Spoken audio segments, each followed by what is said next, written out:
Shares in Asia were mixed in early morning trade with multiple major markets in the region closed for the holidays. The Nikkei in Japan rose 0.7%, and official data released showed Japan's seasonally adjusted index for production rose 2.9% in April from the previous month.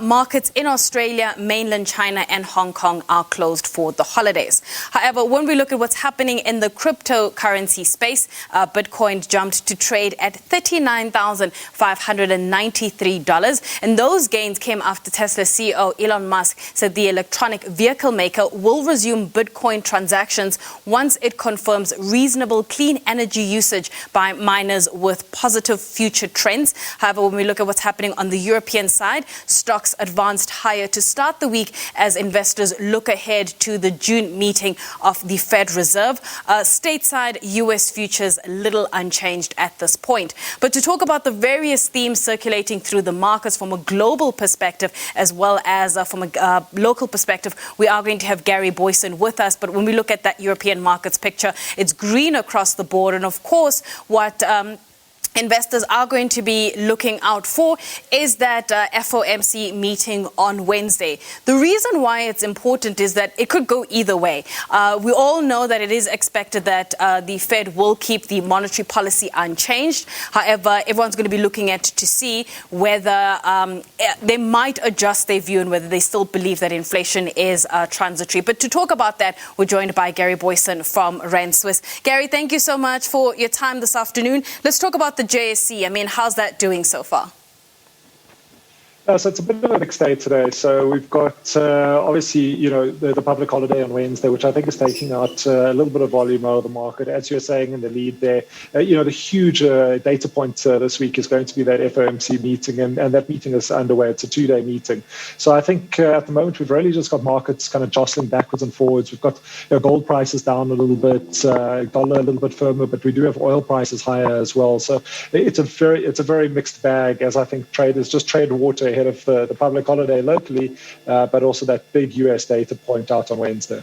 So last week kicked off on a bit of a mixed note with investors looking out for key events such as the ECB meeting and the US inflation data. It's Monday, but when you look back at the trading week that was, I mean, how would you characterize last week?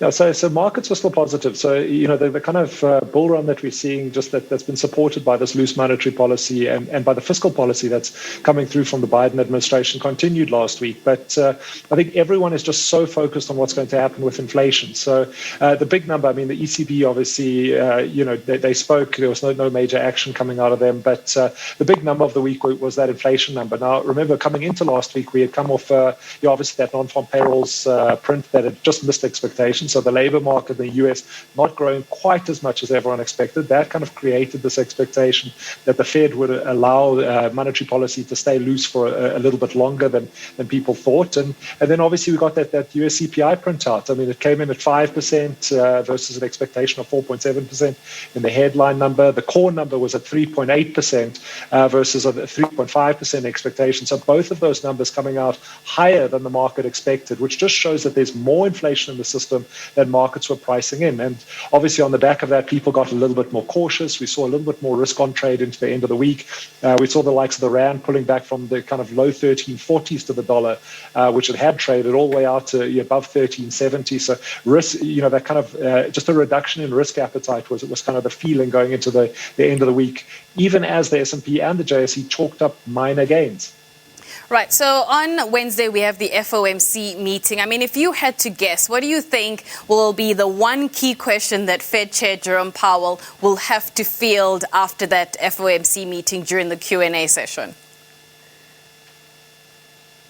No, so you get kind of the typical questions in the Q&A session, but I think what everyone is looking for is just indications of when the taper is going to begin.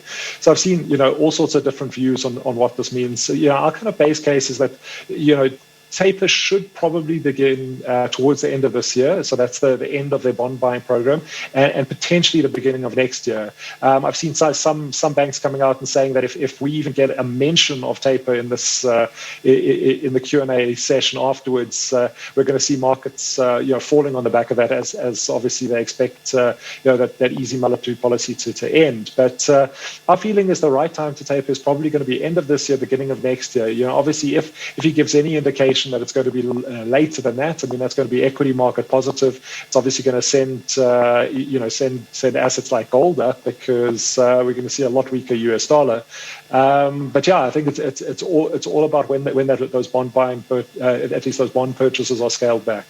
Looking at the oil price, I mean, Brent crude on my screen right now, currently trading at $73.21 a barrel. I mean, are you seeing any possibility of it going a little bit higher as, various countries begin to ease their pandemic curbs?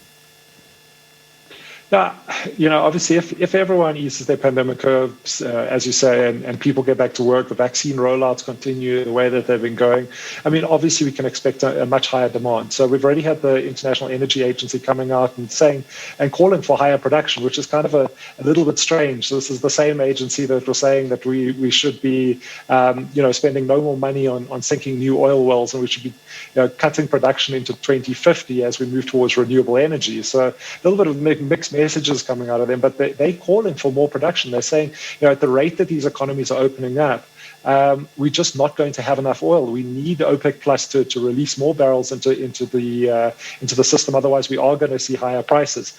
My feeling is that OPEC Plus, they're enjoying higher oil prices in the short term, and you get the sense that they are just going to drag their feet a little bit, and that lack of supply is going to force up oil prices. At the same time, you've also got obviously the big specter of Iran entering the market as well. So right now we're in the 6th round of negotiations around their nuclear deal. And if the nuclear deal does result in more supply coming on stream from Iran, that could be very negative for oil prices. So we might see oil prices falling there. So a lot of moving parts in the oil market at the moment. And my sense is that we for a little bit, we're going to have these sustained higher oil prices. That's obviously going to feed into inflation expectations. But if you look 5 years out, I can't see oil maintaining this kind of level. We've obviously got the threat from the renewables. We've got obviously the ability of the shale guys to bring on production if oil prices are too much higher than they are now. So interesting market, lots of moving parts, but I think for now, probably stable oil prices, slightly higher would be my estimate. All right. Before I let you go, I mean, I did want to talk about the retail-driven meme stock mania currently playing out in the U.S. right now. We're not going to have enough time to get into it, but just a quick one. What else will you be looking at outside of the FOMC news? No, so I think we can quickly touch on the meme stocks. I mean, they're really interesting. So I think the one thing that they do for investors is it gives it just gives the power of kind of market dynamics into retail hands, which I think is fantastic. This week, as I said, with the public holiday, not too much more coming out, and we've got scattered data points. There's some big tech companies in the US reporting, which I'm always interested in. We've got the likes of Oracle and Adobe reporting this week, and I'll definitely be keeping an eye on those results. All right, that is Gary Booysen from Rand Swiss. And as mentioned, we are going to have him back on the show so we can actually unpack those meme stocks and dissect what we actually mean by them and when this craze particularly started, and also gauge where people think it might be going. But we're going to take a quick break now. When we come back, we'll have more news.